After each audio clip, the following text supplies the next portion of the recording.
Assalamualaikum warahmatullahi wabarakatuh. Perkenalkan, nama saya Rahmat Rajib Trisyadi. Di sini saya akan mempresentasikan hasil PowerPoint yang telah saya buat untuk mata kuliah Pengantar Teknologi Komunikasi dan Informatika kelas IF101 Prodi Informatika dengan dosen pengajar Bu Heni Yulianti. Oke, langsung saja ke presentasinya.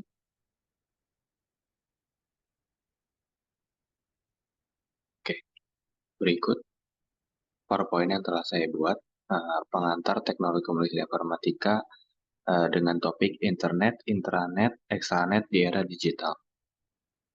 Pertama, ada jaringan komputer sangat penting dalam kehidupan sehari-hari, terutama di era digital, di mana hampir semua aktivitas manusia bergantung padanya. Jaringan ini mencakup internet, intranet, dan extranet yang memiliki fungsi berbeda namun sering disamakan. Kita akan membahas pengertian perbedaan dan fungsi ketiganya dalam konteks jaringan komputer agar dapat memiliki jaringan yang sesuai untuk kebutuhan komunikasi, informasi, dan kolaborasi. Pertama, penjelasan lebih detail tentang jaringan komputer. Jaringan komputer adalah cara untuk menghubungkan beberapa komputer yang ada di dalamnya dapat saling berhubungan dan berbagi sumber daya seperti printer dan perangkat penyimpanan data. Jaringan komputer adalah himpunan interkoneksi antara dua komputer atau lebih yang terhubung dengan media transmisi kabel atau tanpa kabel. Jenis-jenis jaringan komputer ini meliputi LAN, MAN, WAN, dan Internet. Nah, berikut LAN, MAN, WAN itu ada mungkin kita bisa jelaskan mulai dari LAN. LAN itu mencakup misalnya dari organisasi-organisasi perusahaan, sekolah, atau rumah sakit. Nah, MAN ini lebih dari beberapa gedung yang terkoneksi, misalnya dari gedung A ke gedung B yang terkoneksi melalui jaringan internet, bisa dari kabel maupun wireless. Nah, WAN ini Wide Area Network yang menghubungkan dua negara atau bahkan lebih dari satu negara. Selanjutnya ada internet atau jaringan yang lebih luas lagi ya, lebih luas dari WAN. Internet adalah seluruh jaringan komputer yang saling terhubung menggunakan standar sistem Global Transmission Control atau TCP sebagai protokol program paket untuk melayani miliaran pengguna di seluruh dunia, atau internet adalah jaringan besar yang saling berhubungan dari jaringan-jaringan komputer yang menghubungkan orang-orang dan komputer-komputer di seluruh dunia melalui telepon, satelit, dan sistem-sistem komunikasi yang lain. Nah, lalu ada fungsi internet di era digital. Pertama, menjadi sarana komunikasi, memungkinkan komunikasi global melalui email, pesan instan, dan panggilan video. Kedua, ada platform bisnis, pendidikan jarak jauh, ada media sosial dan hiburan, lalu ada inovasi di berbagai bidang. Selanjutnya ada fasilitas dan layanan internet.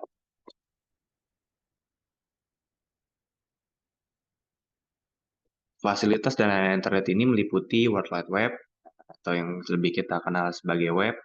Lalu ada electronic mail atau email yang sering kita gunakan, atau telnet. Telnet ini adalah memungkinkan pengguna menghubungkan komputernya dengan komputer lain untuk mencari atau mengambil informasi yang tersimpan di komputer tersebut. Ini biasanya orang-orang IT yang pakai ya. Lalu ada file transfer protokol, memungkinkan pengguna mengirim data atau file dari satu komputer ke komputer lain. Lalu ada chat group, ada news group, dan media sosial. Ada pun istilah dalam dunia internet yang tadi kita kenal World Wide Web atau website, ada homepage, halaman utama, ada URL, atau biasanya link yang kita tahu ya. Lalu ada protokol, sebuah mekanisme standar yang digunakan untuk mentransfer atau memanipulasi data. Ada HTTP, Hypertext Transfer Protocol, yang masih berkaitan dengan website juga. Ada host, perangkat yang memiliki alamat IP. Lalu ada Hypertext Markup Language atau bahasa yang digunakan ya untuk membuat website. Lalu ada internet. Internet adalah jaringan komputer pribadi yang digunakan oleh organisasi atau perusahaan untuk menghubungkan perangkat dalam lingkup yang terbatas. Hanya dapat diakses oleh karyawan atau anggota yang memiliki izin. Berbeda dengan internet tidak terbuka untuk publik meski menggunakan teknologi serupa, yaitu protokol TCP/IP dan server web. Intranet hanya bisa diakses melalui jaringan internal organisasi. Fungsinya umumnya untuk berbagi informasi, dokumen, dan aplikasi yang relevan bagi anggota organisasi. Adapun fungsi intranet, pertama ada komunikasi internal, ada pengelolaan informasi internal, ada sistem manajemen proyek dan tugas. Ini adalah memfasilitasi pengelolaan proyek dan tugas melalui sistem yang terintegrasi. Keempat, ada keamanan data, menjaga keamanan data dan informasi data melalui dengan cara membatasi akses yang hanya bisa diakses oleh orang-orang tertentu. Kelima, ada kolaborasi dan pertukaran file. Lalu ada kelebihan internet. Pertama adalah peningkatan produktivitas, peningkatan layanan pelanggan, pengurangan biaya, pemanfaatan teknologi website, lalu adalah fleksibilitas. Adapun kekurangannya, biaya ahli yang cukup mahal, biaya pelatihannya cukup mahal juga, ada biaya infrastruktur untuk membangun dari awal pun cukup mahal, ada risiko miskomunikasi, dan risiko keamanan atau kehilangan data. Selanjutnya ada extranet. Extranet adalah jaringan pribadi yang menggunakan protokol internet dan sistem telekomunikasi publik untuk berbagi informasi bisnis atau operasi secara aman dengan pihak luar seperti supplier, vendor, mitra, atau pelanggan. Extranet ini disusun oleh beberapa komponen.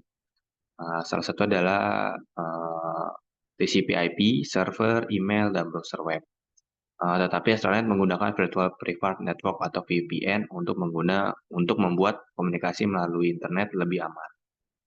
Implementasi extranet juga dilakukan untuk bertukar data volume besar dengan electronic data interchange, lalu ada berbagi katalog produk, berkolaborasi, dan bekerjasama dalam berbagai aktivitas bisnis, mengembangkan program pelatihan bersama, pelayanan oleh satu perusahaan bagi sekelompok perusahaan lain, lalu berbagi berita yang menarik antar perusahaan. Terima kasih. Cukup sekian dari saya. Wassalamualaikum warahmatullahi wabarakatuh.